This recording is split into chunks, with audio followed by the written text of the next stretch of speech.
Es hora de la escuela sabática.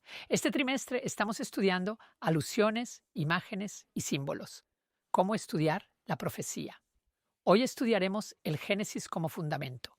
No te lo puedes perder. Si aún no tienes un folleto de la lección de escuela sabática, puedes ir a 3abnsabbathschoolpanel.com y descargar tu copia allí o acercarte a la Iglesia Adventista del Séptimo Día más cercana. Estarán felices de darte una copia y estudiar contigo. Únete a nosotros ahora.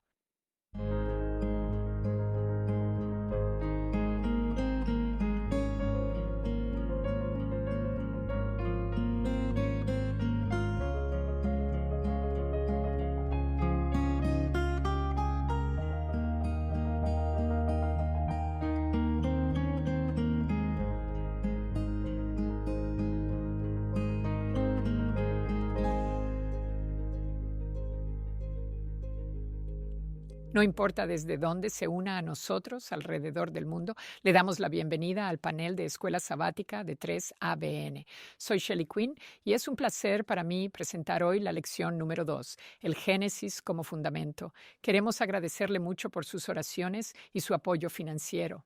Muchas personas aman el panel de la Escuela Sabática de 3ABN y le agradecemos por su apoyo financiero para que podamos continuar haciendo esto. Ahora, permítanme presentarles a nuestra familia de 3ABN en la mesa. Daniel Perrin. Gracias, Shelley. Tengo la lección del lunes, que es un gran título, La comprensión del amor de Dios. Amén. Y mi hermana en Cristo, Jill Morricone. Muchas gracias, Shelley. El martes miramos la pregunta de Isaac. ¿Dónde está el cordero? Hermoso. Y luego tenemos al pastor James Rafferty. Es bueno estar aquí con ustedes, Shelley y el panel. Tengo la lección del miércoles. Se titula La muerte. Eso va a ser otro tema bueno. Y el pastor John Dinsey. Gracias. Es una bendición estar aquí. Tengo un título poco atractivo. La serpiente. Va a ser interesante. Voy a pedirle a Jill. ¿Podrías hacer nuestra oración? Por favor. Padre Santo, venimos ante ti en el nombre de Jesús y al abrir nuestras mentes y corazones, pedimos ahora mismo, ¿podrías hablarnos desde tu palabra y por el poder de tu Espíritu Santo mientras estudiamos juntos en el nombre de Jesús? Amén. ¿Sabes? Si te gustaría obtener, además del estudio de la lección de escuela sabática publicado, si te gustaría obtener nuestras notas individuales, puedes ir a 3abnsabbathschoolpanel.com en la esquina superior derecha. Puedes hacer clic en el enlace allí, ingresar tu información y te enviaremos nuestras notas. Solo tienes que ingresar una vez. Semanalmente agregamos muchas cosas, mucha información en él. Más estudio a nuestras notas. Bien, nuestro texto de memoria es Juan 1:29 y dice, el próximo día Juan vio a Jesús acercarse y dijo, he aquí el Cordero de Dios que quita los pecados del mundo. ¿Sabes cuando el apóstol Juan, el mismo Juan, cuando escribió el Apocalipsis, estaba hablando a una audiencia que él asumía tenía conocimiento del Antiguo Testamento? Usó ilusiones, imágenes y símbolos que les serían muy conocidos. No estaba tratando solo con ideas, al igual que el cristianismo mismo. El Apocalipsis está firmemente anclado en la historia y se remonta a sus raíces antiguas que llegan hasta el Génesis. Lo que me encanta del Génesis, y puede que no lo sepas, es que en los primeros 11 capítulos del Génesis, Dios hizo que Moisés lo resumiera en 2. Es solo un resumen de 2000 años de historia. En los primeros 11 capítulos y luego continúa con las historias de los patriarcas. Eso es alrededor de otros 300 años, por lo que la Biblia cubre 4000 años de historia. Pero Génesis cubre más que todos los demás libros de la Biblia combinados.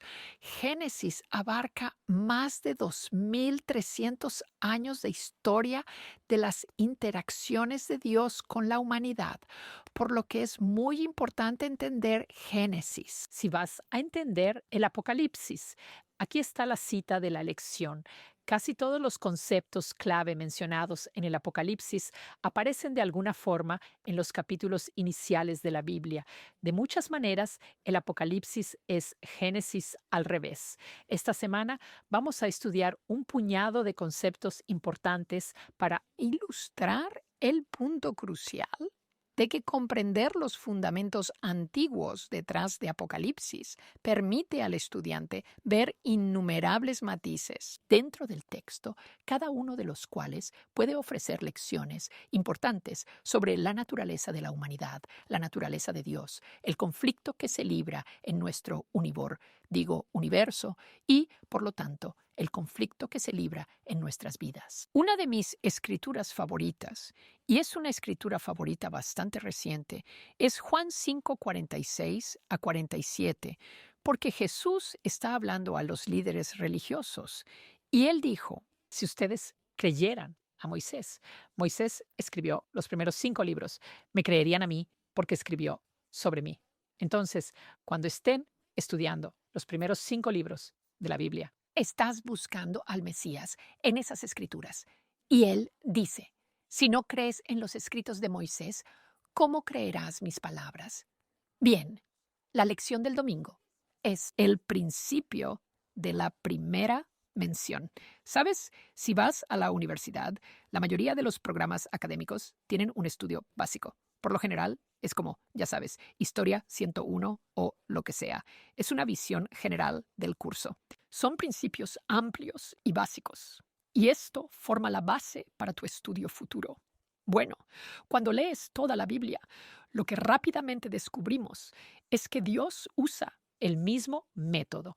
Él introduce ideas y nos da una pequeña perspectiva y luego las reintroduce y proporciona más detalle y más detalle. Así que, generalmente hablando, la primera vez que un concepto o un símbolo se menciona en la Biblia, particularmente en los primeros capítulos de Génesis, encontrarás que establece una comprensión general de ese concepto. Y esto te ayudará mientras estudias la Biblia más adelante. Ahora, algunos estudiantes de la Biblia se refieren a esto como la ley de la primera mención. Realmente debería llamarse el principio de la primera mención, porque no se mantiene firme. Siempre, pero a menudo lo hace.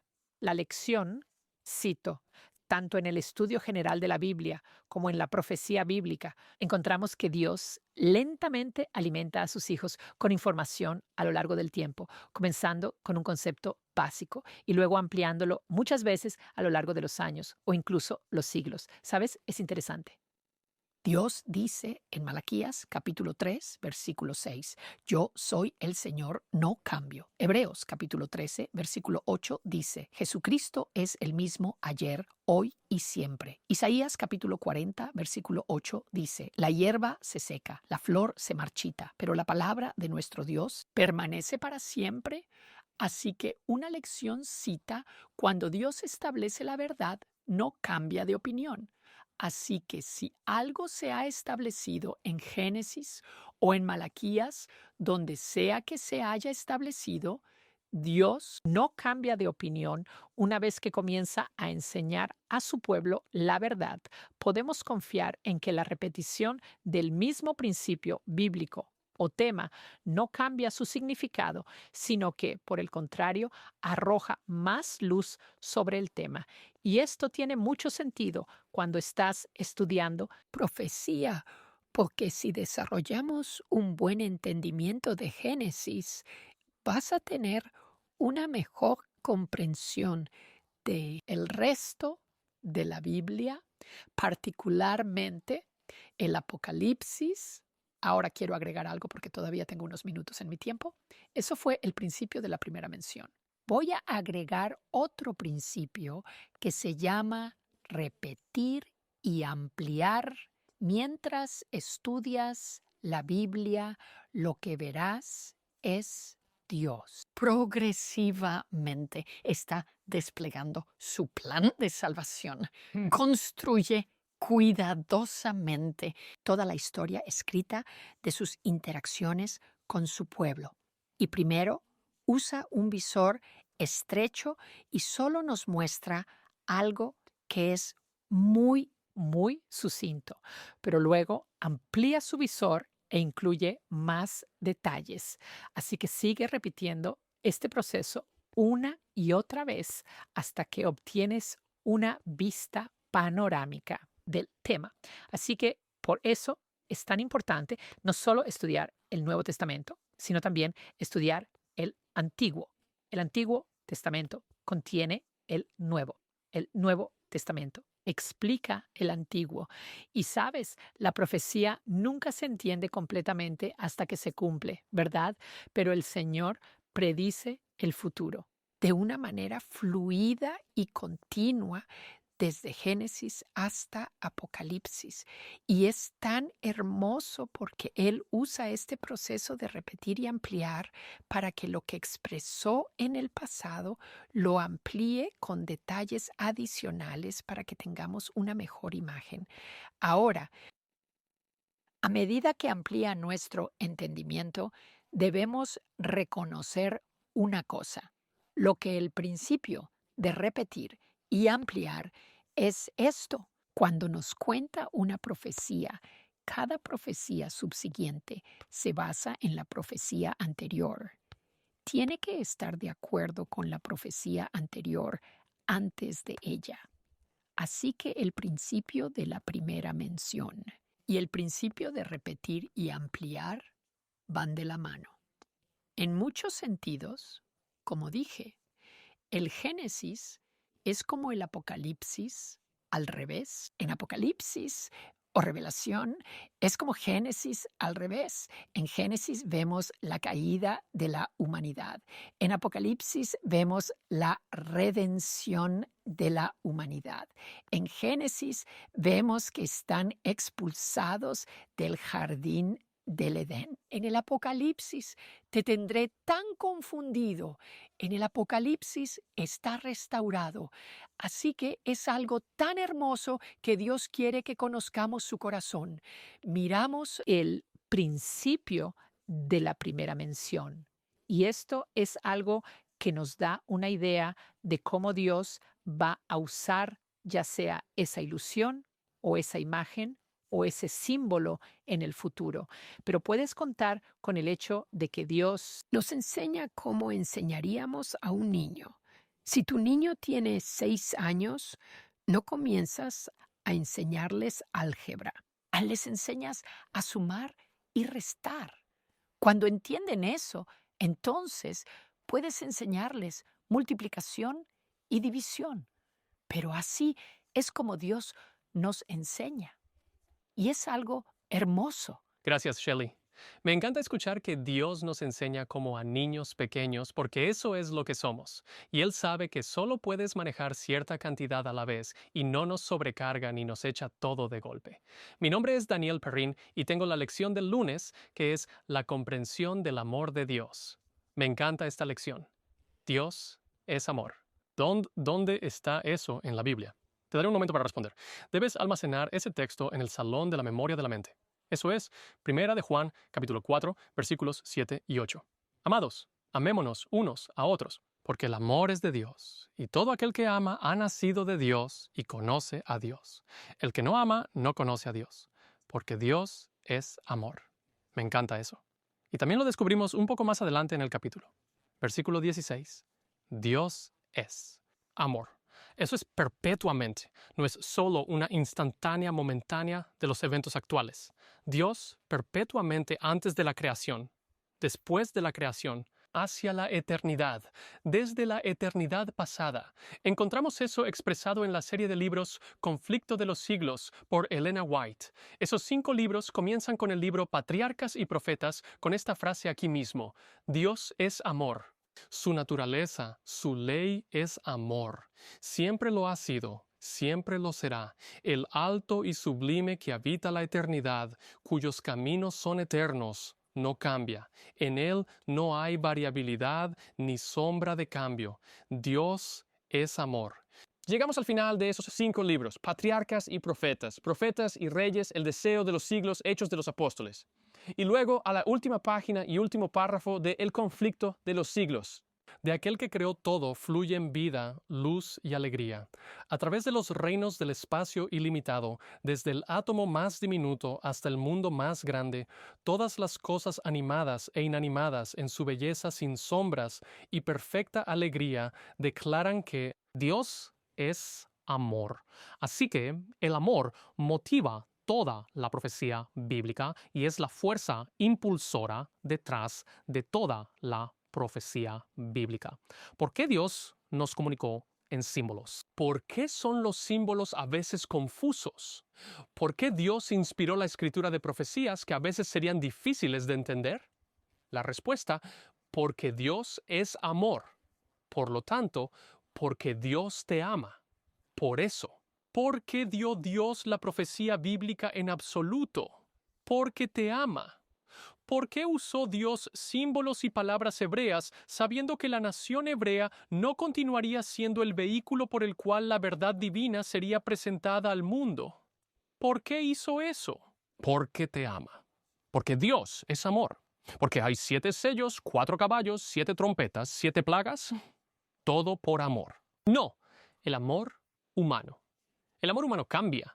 El amor humano sube y baja, va y viene. Tiene que ser perfeccionado mediante el aprendizaje. El amor de Dios es perfecto. No cambia. Y así Dios da. Dios dio la profecía bíblica de una manera que sería perfecta. Porque no lo entendemos.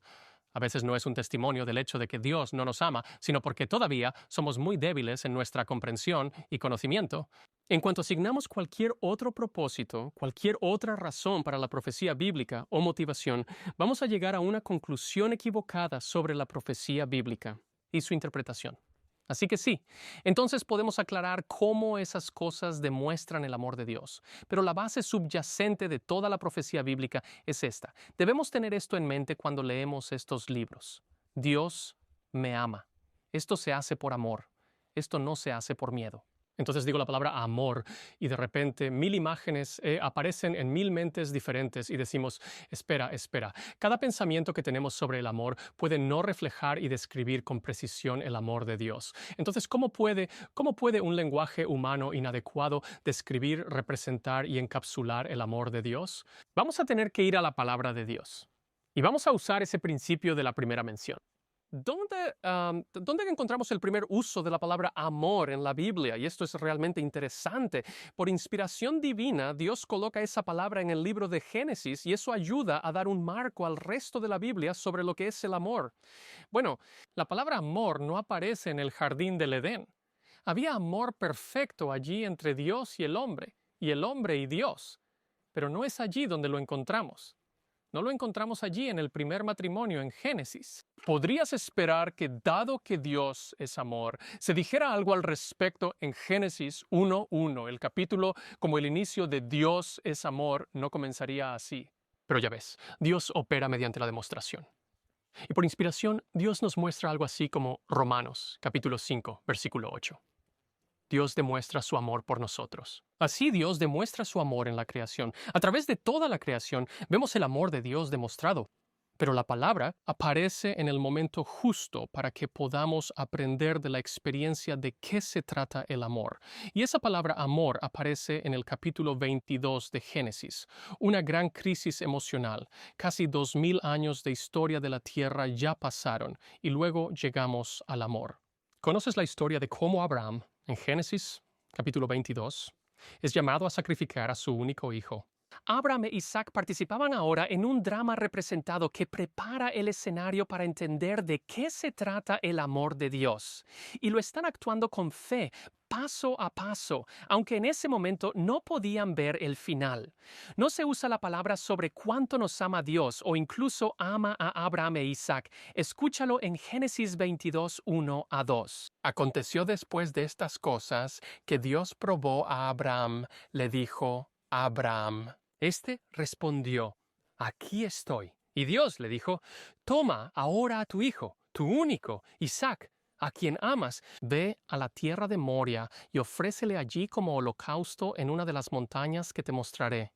El amor se describe por primera vez en el lenguaje humano en la relación de padre e hijo, particularmente de padre a hijo. Entonces Dios dice, tu hijo. Y Abraham podría haber dicho, bueno, Adopté a Eliezer en realidad cuando aún no tenía hijos, para que pudiera heredar mi patrimonio. Eso fue allá en Génesis 15. Dios dice, no, tú, tu único hijo, podría ser Ismael. Él nació primero. Pero entonces Dios lo nombra por su nombre, Isaac. Luego va un paso más allá para eliminar toda sombra de duda a quien amas. No era solo sobre el nombre correcto, sino que era para ilustrar que Abraham, como un ejemplo del Padre Celestial, amaba a su hijo. Dios, el Padre, ama a su hijo, amó a su hijo, y Dios da a su hijo a quien ama. Y esa es la historia del amor, justo ahí, y tuvo que ser ilustrada de esa manera para darse cuenta de que cuando Dios da el regalo, da al que ama. Él da al que está cerca de Él. El amor no se origina de persona a persona, de cónyuge a cónyuge, de padre a hijo, de padre a mascota. El amor ni siquiera se origina de Dios al hombre.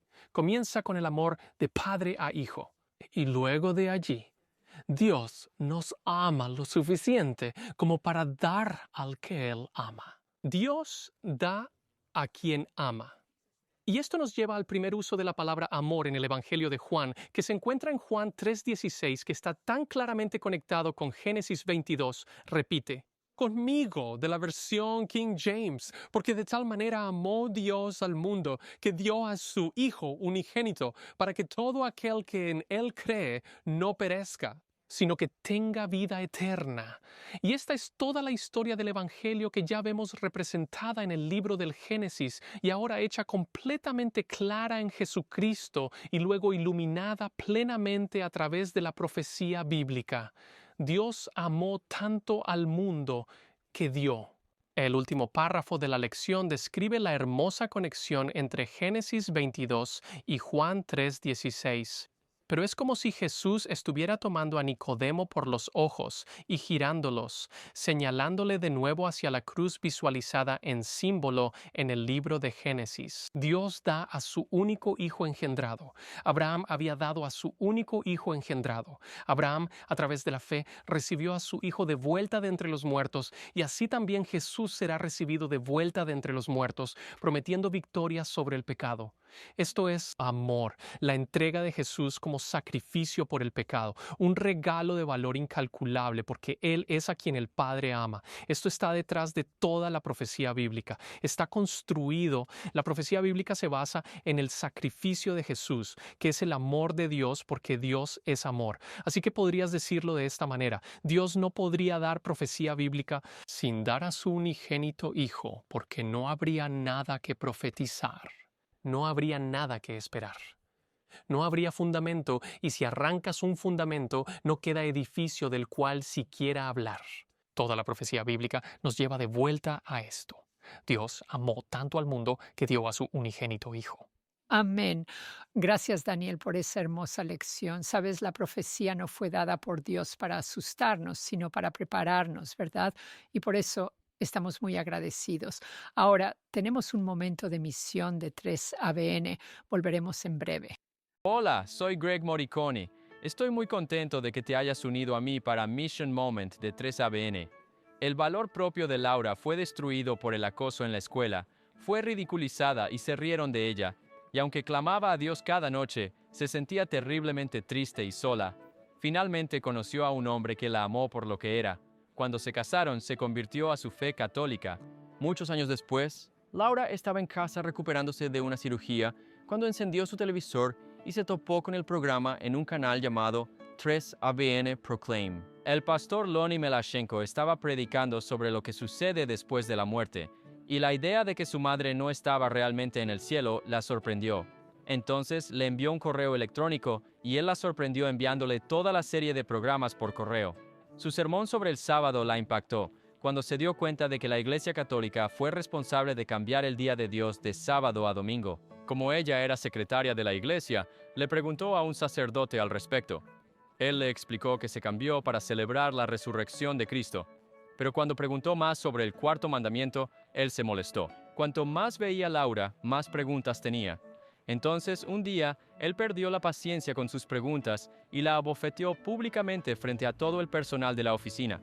Pero nada podía detener la búsqueda de la verdad de Laura. Únete a mí para la conclusión de esta increíble historia en el próximo momento misionero de 3ABN. Estamos estudiando el Génesis como fundamento y ahora continuamos con Jill Morricone. Muchas gracias, Shelley y Daniel. ¡Qué estudio tan increíble! Me encanta eso. Ha sentado una base hermosa y me ha tocado el corazón personalmente. Gracias por eso. El martes miramos la pregunta de Isaac. ¿Dónde está el cordero?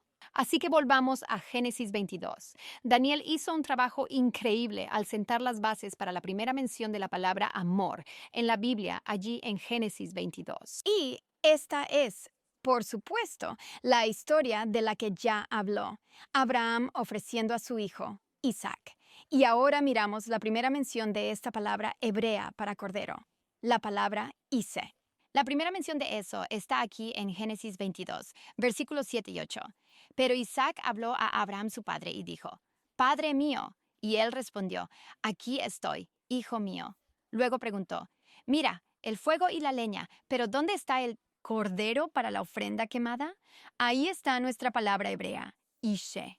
Primera vez que se menciona en el Antiguo Testamento. De hecho, se menciona 47 veces en el Antiguo Testamento. Esta es la primera mención. Y me encanta cómo está conectado con Jesús. ¿Dónde está el cordero para el holocausto? Y Abraham dijo, «Hijo mío, Dios proveerá el cordero para el holocausto». El hebreo original diría de esta manera, Dios proveerá el cordero para sí mismo. Dios proveerá el cordero. ¿Dónde está el cordero? Quiero llevarte a un viaje. ¿Dónde?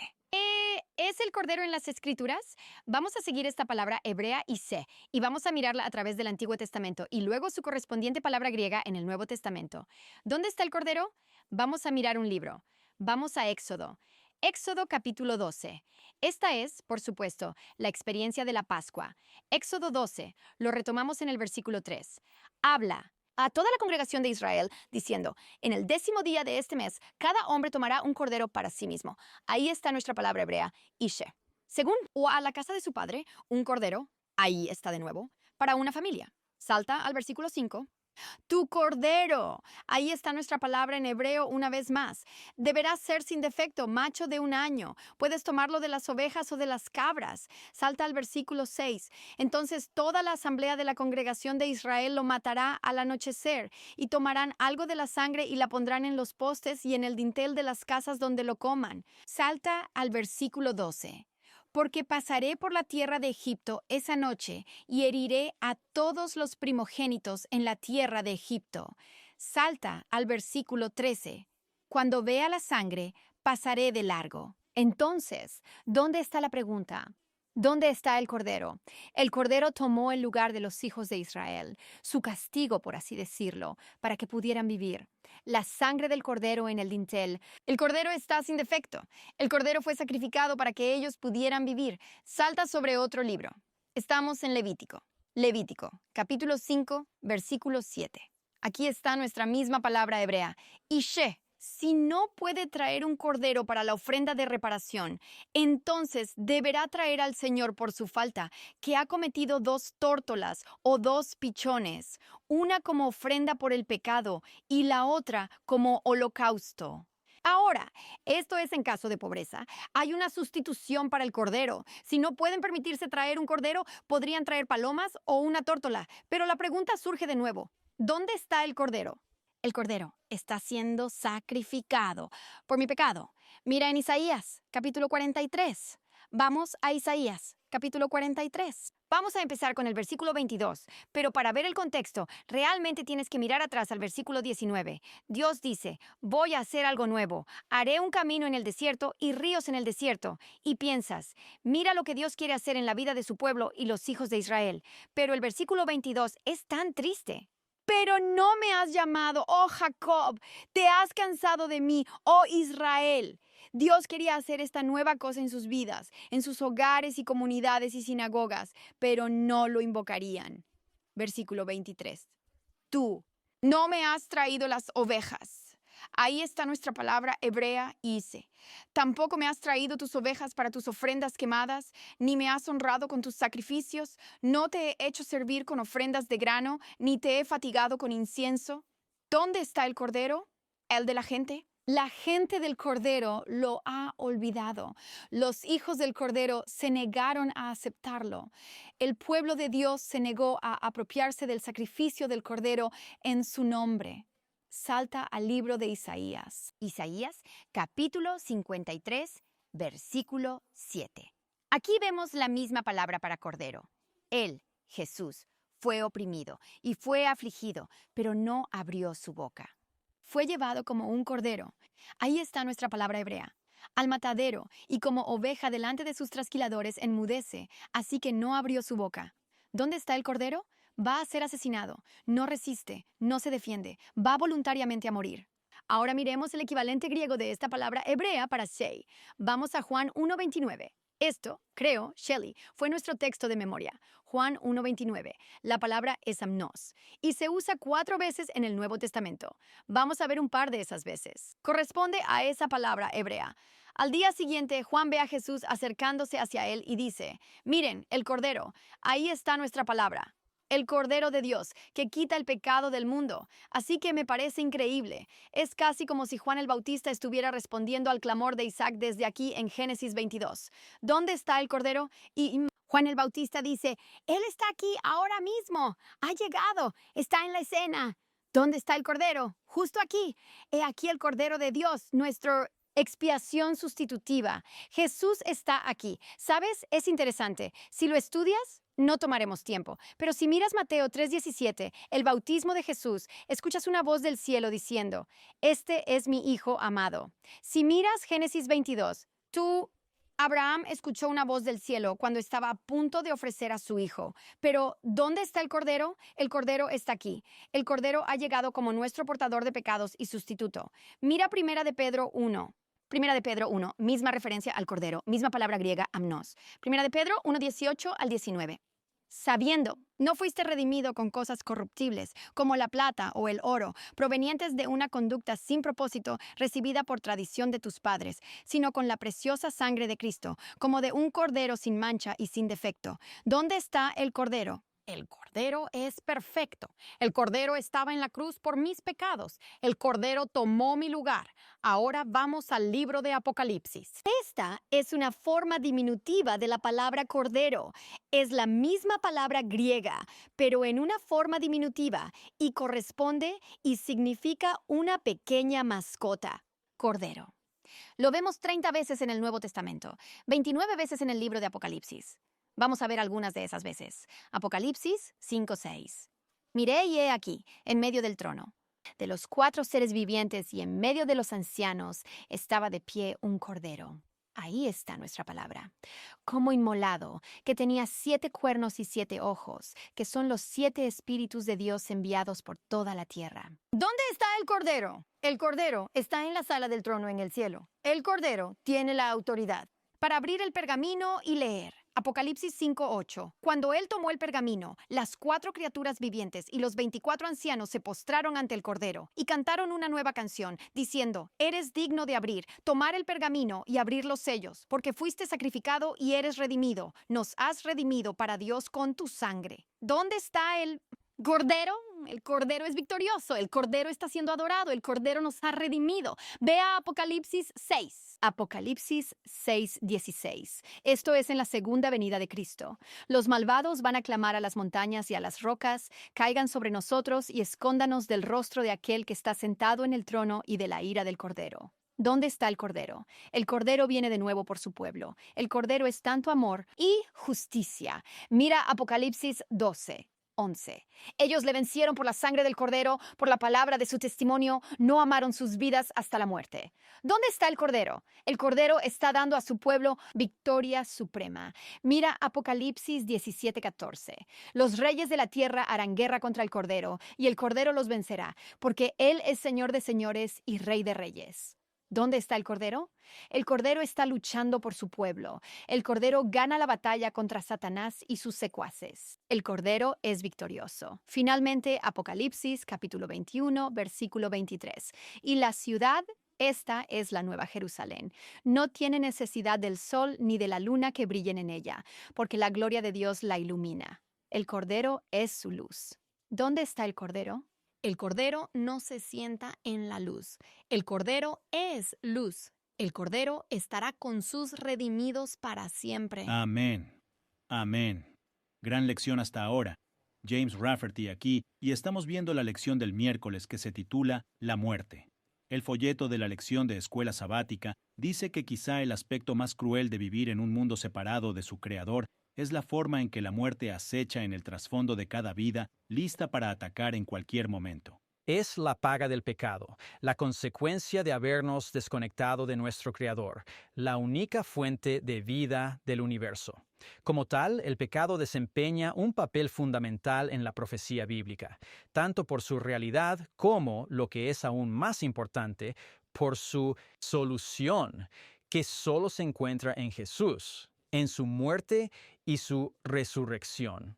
Ahora hay varios versos. En nuestra lección de hoy queremos mirar Génesis capítulo 2, versículos 15 al 17, Génesis capítulo 4, versículos 8 al 15. La primera mención de la muerte como consecuencia del pecado y luego la primera carta a los Corintios, capítulo 15, versículos 15 al 19, y el hecho de que Jesucristo ha conquistado la muerte en, por supuesto, Apocalipsis 1:18, un versículo que particularmente amo porque dice allí que Jesucristo tiene las llaves, ¿verdad? Las llaves son lo que te permite entrar donde necesitas entrar, te dan control. Si no tuviera las llaves, no podría entrar al trabajo, no podría entrar a mi auto, no podría entrar a mi casa. Jesucristo tiene control de la muerte y del infierno. Y esto es realmente de vital importancia en las profecías, revelaciones que se nos dan, específicamente el libro de Apocalipsis, pero también el libro de Daniel. Muchas veces cuando leemos estas profecías las tomamos del pasado histórico, ¿cierto? Miramos a Babilonia, Medo-Persia, Grecia y Roma y luego las llevamos al futuro histórico y a la segunda venida de Jesucristo. Y entendemos que nos llevan del pasado histórico a la segunda venida de Jesucristo. Pero ¿lo hacen? ¿Nos llevan desde la historia pasada hasta la segunda venida de Jesucristo o nos llevan desde la historia pasada más allá de la segunda venida de Jesucristo? Vamos a notar en Apocalipsis capítulo 21 específicamente, y miren aquí conmigo en Apocalipsis capítulo 21, comenzando con el versículo 1, donde nos lleva la profecía bíblica, porque muchas veces nuestro miedo a la profecía bíblica, nuestro miedo a leer Apocalipsis o Daniel o las profecías, se basa en la idea de que nos está llevando a esto, un retorno increíble donde todos los malvados son destruidos en las 7 últimas plagas y no es más que muerte y destrucción, pero en realidad no es ahí a donde nos lleva la profecía bíblica. Mira, en la Biblia, en profecía, Dios está revelando al enemigo de su reino. Y el enemigo de su reino no son necesariamente las naciones de este mundo que se han corrompido o han apostatado o están trabajando contra él a través de la influencia del príncipe de este mundo, Satanás. El enemigo que Dios identifica en la profecía bíblica, el enemigo final que será destruido según 1 Corintios capítulo 15, versículo 26, es muerte. La muerte es el enemigo que Dios quiere eliminar.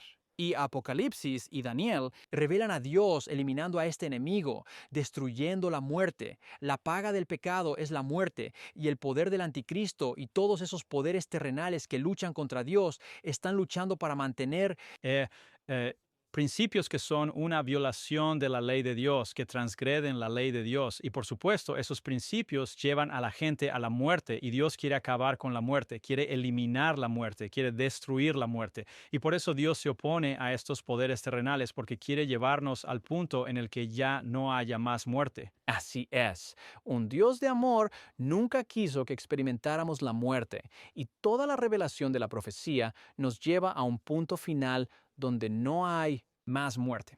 Ahora vemos esto una y otra vez, lo que podríamos llamar los ciclos proféticos de Daniel y Apocalipsis, que es otra forma de describir el principio que Shelley compartió antes de repetir y ampliar. Repetir y ampliar es también una revelación de estos ciclos proféticos que tienen un punto de inicio y un punto de fin. Y en Daniel y en Apocalipsis, cada uno de esos ciclos proféticos Comienza con Babilonia o Medo-Persia, o en el libro de Apocalipsis con el poder pagano romano en la historia temprana de la iglesia. Y luego tienen un punto final creo que nos lleva más allá de la segunda venida de Jesucristo y de hecho nos sitúa en el nuevo cielo y la nueva tierra donde no hay más muerte, donde el enemigo final de Dios, que ha sido sostenido por todos estos reinos terrenales y por el mismo Satanás, el enemigo final de Dios es destruido. Leemos sobre esto aquí en Apocalipsis capítulo 21. Y vi un cielo nuevo y una tierra nueva, porque el primer cielo y la primera tierra pasaron, y ya no había más mar. Y yo, Juan, vi la ciudad santa, versículo 2, la nueva Jerusalén descendiendo de Dios desde el cielo, preparada como una novia para su esposo. Así que ahí tenemos a la novia del esposo Jesucristo. Y oí una gran voz del cielo que decía: He aquí el tabernáculo de Dios está con los hombres, y Él morará con ellos, y ellos serán su pueblo, y Dios mismo estará con ellos, y será su Dios. Versículo 4. Y Dios enjugará toda lágrima de sus ojos, y ya no habrá más muerte. No más muerte. Este es el punto final de la profecía bíblica, y no es solo el punto final del último capítulo de la profecía bíblica. En otras palabras, el cuarto ciclo profético de Apocalipsis comienza en el capítulo 12 de Apocalipsis con un resumen de la historia de la apostasía en el cielo y pasando por la historia de la Edad Media y llevándonos a estos últimos movimientos del capítulo 13 de Apocalipsis. Y luego finalmente los mensajes de los tres ángeles, que termina con todos tomando una decisión por o en contra de Cristo. Y luego nos lleva a los juicios y las 7 últimas plagas, y finalmente a través de los 1000 años hasta este final. Pero este final no es solo el tema de este ciclo profético final. Si retrocedes al ciclo profético anterior, y ahora estamos hablando de Apocalipsis, las 7 trompetas que terminan en Apocalipsis capítulo 11, notarás que el final de las 7 trompetas es el mismo que el final del cuarto ciclo profético allí que yo llamo los 7 juicios. Apocalipsis capítulo 11, versículo 14. El segundo ay es pasado. He aquí, el tercer ay viene pronto. Y el séptimo ángel tocó. Esta es la última trompeta. El séptimo ángel tocó. Hubo una gran voz en el cielo, diciendo: Los reinos de este mundo se han convertido en los reinos de nuestro Señor y de su Cristo, y ellos reinarán por los siglos de los siglos. Y por supuesto, todos están alabando a Dios. Y luego dice en el versículo 18, las naciones se enojaron. Tu ira ha llegado, el momento de los muertos para que sean juzgados. Eso está hablando del juicio final del gran trono blanco de 1000 años. Y luego, en que debes dar recompensa a tus siervos, los profetas y los santos, y a los que temen tu nombre, pequeños y grandes, y destruir a los que destruyen la tierra. Esto nos lleva a los nuevos cielos y la nueva tierra. Ahora regresa a los 7 sellos. Se consuman, terminan en el capítulo 7 del Apocalipsis. Bueno, Apocalipsis 8, versículo 1. Pero en el capítulo 7 del Apocalipsis, cuando Dios, como Juan, está siendo mostrado la consumación final del plan de Dios, nota lo que Él está mostrando aquí. Capítulo 7 del Apocalipsis, y mira aquí. Comencemos con el versículo 15. Una gran multitud que nadie puede contar. Versículo 15. Por lo tanto, están delante del trono de Dios y le sirven día y noche en su templo, y Él se sienta. El que se sienta en el trono residirá entre ellos. Versículo 16. No tendrán hambre más, ni sed más, tampoco el sol los iluminará más, ni calor, porque el Cordero que está en medio del trono los alimentará y los guiará a fuentes vivas de agua, y Dios enjugará todas las lágrimas. Lágrimas de sus ojos, el mismo lenguaje que leemos en Apocalipsis capítulo 21. Luego vuelves a las 7 iglesias, y al final de cada una de esas iglesias tienes las mismas promesas de la nueva tierra. Vas a comer del árbol de la vida, no serás herido por la segunda muerte, serás un pilar en el templo de Dios, todo de... Estas promesas de la nueva tierra también se encuentran en el libro de Daniel. En el libro de Daniel, cuando terminas el cuarto ciclo profético, Daniel capítulo 12, tienes esta imagen de la resurrección. Y en Daniel capítulo 12, en el versículo 3, que es el versículo final del cuarto ciclo profético, dice: Y los entendidos resplandecerán como el resplandor del firmamento. Y los que guían a muchos a la justicia brillarán como las estrellas por los siglos de los siglos. Ese es el nuevo cielo y la nueva tierra. Y por supuesto, en el capítulo 8 de Daniel tienes lo mismo. Está envuelto en un poco de lenguaje aquí, pero tienes este poder final haciendo guerra contra el príncipe en el cielo, y dice que ese rey se levantará contra el príncipe de los príncipes, pero será quebrantado, aunque no por mano humana. Es decir, nuevamente establecido o ampliado en el capítulo 7 de Daniel, donde tienes este gran juicio del trono blanco. Tienes a la bestia entregada a las llamas, y luego tienes a los santos heredando el reino, y van a heredar este reino, y este reino se establecerá para siempre y por siempre. Tienes lo mismo en el capítulo 2 de Daniel. En el capítulo 2 de Daniel, el reino de Dios en el nuevo cielo y nueva tierra se describe como una montaña, y esta gran montaña crece y llena toda la tierra, ¿verdad? Eso es los nuevos cielos y la nueva tierra. Así que cada uno de los ciclos proféticos proféticos de Dios en los capítulos de Daniel 2, 7, 8 y 11 y en Apocalipsis 7 iglesias, 7 sellos, 7 trompetas y 7 últimas plagas, todos nos llevan al nuevo cielo y la nueva tierra. Pasamos más allá de la segunda venida y como adventistas del séptimo día tenemos que llevar a las personas a este punto final de llegada, porque lo más importante con Dios para cada individuo en el planeta Tierra es explicarles que Dios de ninguna manera está trabajando junto con la muerte, que Dios nunca tuvo la intención de la muerte, que la evolución no es un proceso en el que Dios está de ninguna manera, que la muerte es un enemigo de Dios y Dios la va a eliminar. No habrá más dolor, no más sufrimiento, no más lágrimas, porque la muerte va a terminar y vamos a tener pleno acceso al árbol de la vida y vamos a vivir eternamente con Jesucristo. Amén. Amén. Alabado sea el Señor. Estoy deseando que llegue. Gracias, Pastor James. Y ahora estamos el jueves. El jueves la lección se titula La serpiente. Mi nombre es John Dinsey y vamos a sumergirnos en la lección. Comienzo leyendo la primera parte del jueves. Dice, la adoración es un tema clave en Apocalipsis. El autor y promotor de los falsos sistemas de culto es identificado como el dragón. Apocalipsis 13, 2 al 4. Y la descripción de este querubín caído como una serpiente no es casual, sino que nos remite claramente al jardín del Edén, donde una serpiente persuadió a Adán y a Eva para que lo siguieran en su rebelión contra el Creador. Así que luego se nos dice que vayamos a Génesis capítulo 3, versículos 1 a 5 y Apocalipsis 12, 1 al 9. Trataremos de pasar por eso. Ahora, es interesante que se nos diga que vayamos del Antiguo Testamento y el Nuevo Testamento. Ellos son uno. El Antiguo Testamento y el Nuevo Testamento, solo tenemos estas palabras. El Antiguo Testamento, Nuevo Testamento, como si fuera antiguo, ya no es bueno. Pero no, esta es la palabra de Dios. Es rica, tiene bendiciones para todos. Deberíamos leer tanto el Antiguo como el Nuevo Testamento. Se complementan entre sí y aprendes de cada uno, así que sí, necesitamos leer tanto el Antiguo como el Nuevo Testamento. Entonces, la primera mención de la serpiente está en el libro de Génesis. Vayamos a Génesis capítulo 3 y antes de comenzar a leer, considera el capítulo 1 de Génesis. Dios creó un mundo perfecto. Génesis capítulo 1, versículo 31 dice que Dios vio todo y todo era muy bueno. Allí no había nada malo, no había maldad. Todo era fantástico. Fue determinado muy bueno por Dios mismo, quien es perfecto. El capítulo 2 de Génesis habla de que Dios creó a la mujer de la costilla del hombre. Y parece que en el capítulo 2 de Génesis, Dios planta un jardín allí para Adán y Eva. Parece que un futuro maravilloso, maravilloso les espera. Entonces entra la serpiente. Génesis capítulo 3, comenzando en el versículo 1. Y esto es lo que dice la Biblia. Génesis capítulo 3. Versículo 1. Ahora bien, la serpiente era más astuta que cualquiera de los animales del campo que el Señor Dios había hecho, y dijo a la mujer, ¿es verdad que Dios ha dicho, no coman de todo árbol del huerto? Ahora, ¿con quién está hablando la serpiente? Está hablando con la mujer. La mujer ama a Dios. Eva amaba a Dios con todo su corazón. Y todo lo que ella sabe sobre Dios es que Él ha sido bueno con nosotros. Mira este maravilloso jardín que nos ha proporcionado. Tengo un esposo. Somos uno. Pero la pregunta es, ¿con qué te ha dicho Dios que no puedes comer de todos los árboles? Insinuando que Dios no te permite tener la plena libertad de disfrutar todo lo que hizo. Te está privando de cosas. Pero como la mujer ama a Dios, ¿qué hace? Ella defiende a Dios. Y así en el capítulo 2 de Génesis, y la mujer dijo a la serpiente, podemos comer del fruto de los árboles del jardín, pero del fruto del árbol que está en medio del jardín, Dios ha dicho, no comerás de él ni lo tocarás para que no mueras. Pregunta, ¿sabía eso el diablo? Pues absolutamente. Comenzó esta conversación con un motivo, para engañar a la mujer.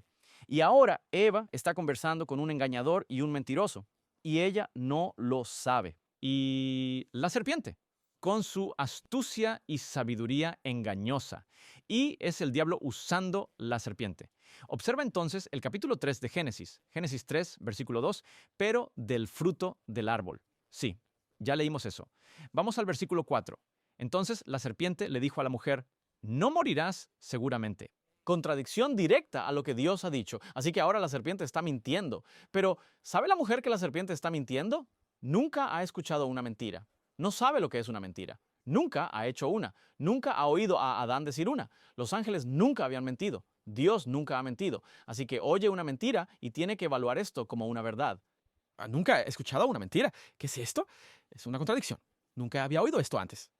Dios me lo dijo. La verdad, y ahora es esta la verdad. Entonces comienza a preguntarse sobre esto. Porque Dios sabe, nota, porque Dios sabe que el día que comas de él, se abrirán tus ojos y serás como Dios, conociendo el bien y el mal. Le presenta a Eva. ¡Wow! Dios te está ocultando algo. Te dijo que no comerás de ello porque vas a ser como Dios, conociendo el bien y el mal.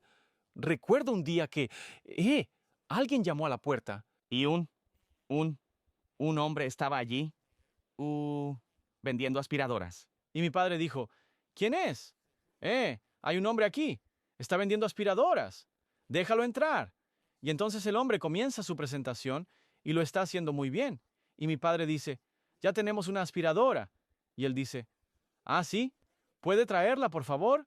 Y entonces hizo esta demostración, con nuestra vieja aspiradora. Y ahora él dice, ahora déjame mostrarte mi aspiradora. Y volvió a pasarla por la misma área que habíamos pasado con nuestra maravillosa aspiradora y recogió tanta suciedad que yo estaba como, ¿qué? Eso es increíble. Acabo de aspirar esa área. Pero ves, está tratando de convencernos. Tengo algo mejor de lo que tú tienes. Y esto es lo que el diablo está tratando de hacer con Eva.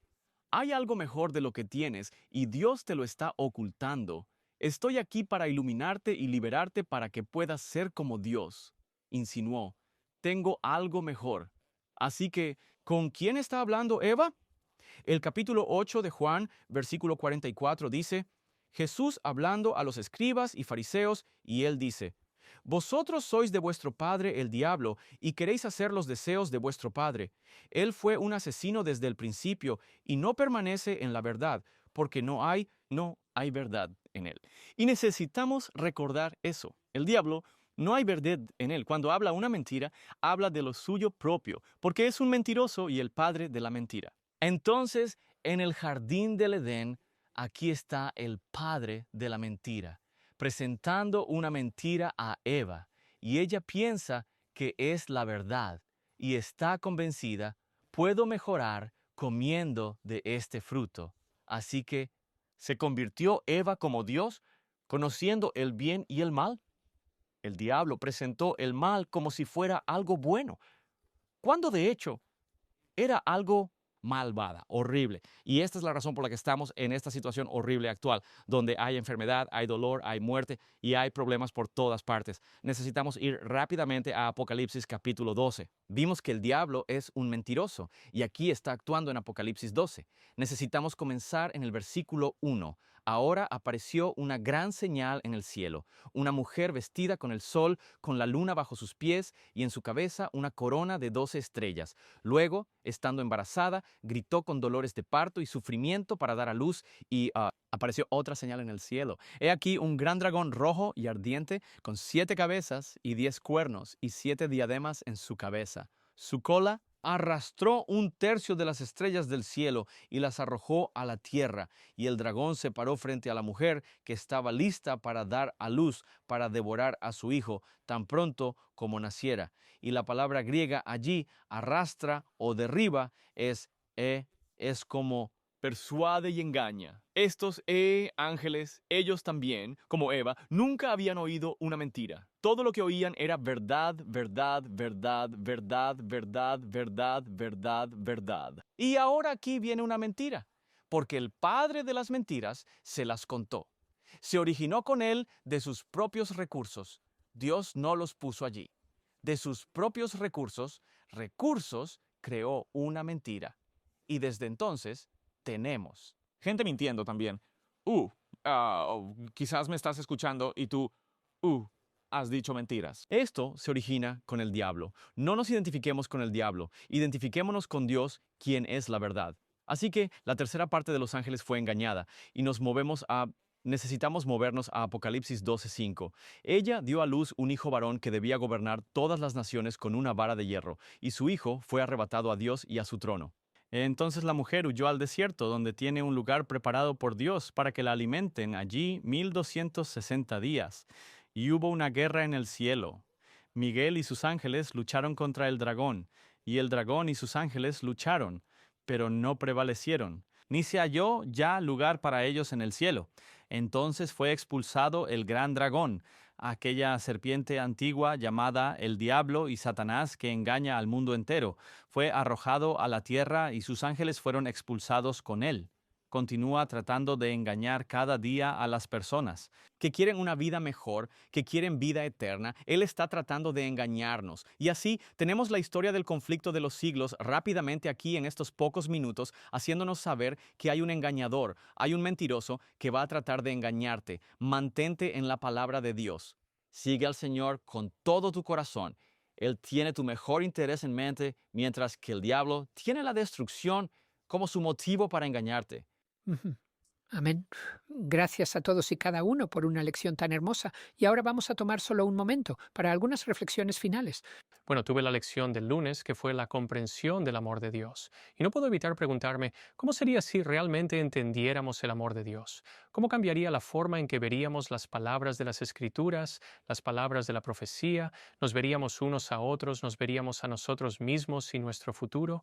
Mi oración es para ti y para cada uno de nosotros aquí, que entendamos el amor de Dios. Amén. El martes vimos la pregunta de Isaac, ¿dónde está el cordero? Esta es la pregunta de Isaac allí en el capítulo 22 de Génesis. Y al ver el simbolismo vemos que el cordero representaba a Jesús, el Mesías venidero, quien vino como nuestro sustituto, tomó nuestro lugar, el perfecto cordero de Dios sin mancha. Y que ahora ese mismo cordero está a la derecha del Padre, intercediendo por ti y por mí y vuelve otra vez por nosotros. Amén. En la lección del miércoles vimos el tema de la muerte y examinamos este ciclo profético que nos lleva a través de todos los eventos de la historia y nos lleva al nuevo cielo y nueva tierra, y lo hace una y otra vez. Daniel capítulo 2, Daniel capítulo 7, Daniel capítulo 8, Daniel capítulo 11, Apocalipsis, iglesias, sellos, trompetas y por supuesto ese último ciclo profético en Apocalipsis. Todo eso nos lleva a las palabras de Cristo en Juan capítulo 11. Juan capítulo 11 versículos 26 y 27. Juan capítulo 11 versículos 25 y 26. Perdóneme. Jesús le dijo: Yo soy la resurrección y la vida. El que cree en mí, aunque esté muerto, vivirá. Y todo el que vive y cree en mí, nunca morirá. Y luego hizo la pregunta. Y amigos, vamos a hacerles esta pregunta ahora mismo. ¿Lo creen? Verás, Jesucristo tiene un enemigo llamado muerte, y ese enemigo ha devastado, tal vez devastado tu vida, devastado las vidas de muchas personas en el planeta Tierra. Y Dios te está invitando ahora mismo a que en Jesucristo tendrás vida y esa vida nunca terminará. Puede hacer una pausa por un momento en la tumba, un pequeño descanso en la tumba por un momento, pero esa vida nunca terminará para aquellos que creen en Jesucristo. Este es el mensaje de la profecía bíblica. Amén. Amén. Amén. En Apocalipsis 12, Miguel y sus ángeles lucharon contra el diablo, y ese Miguel, Jesús, continúa luchando a nuestro favor. Santiago capítulo 1, versículo 5. Si alguno de ustedes carece de sabiduría, pídala a Dios, quien da a todos abundantemente y sin reproche, y le será dada. Sigue confiando en el Señor. Pídele que te dé sabiduría para discernir las mentiras del enemigo y continúa siguiendo a Jesús. Amén. Gracias a cada uno de ustedes.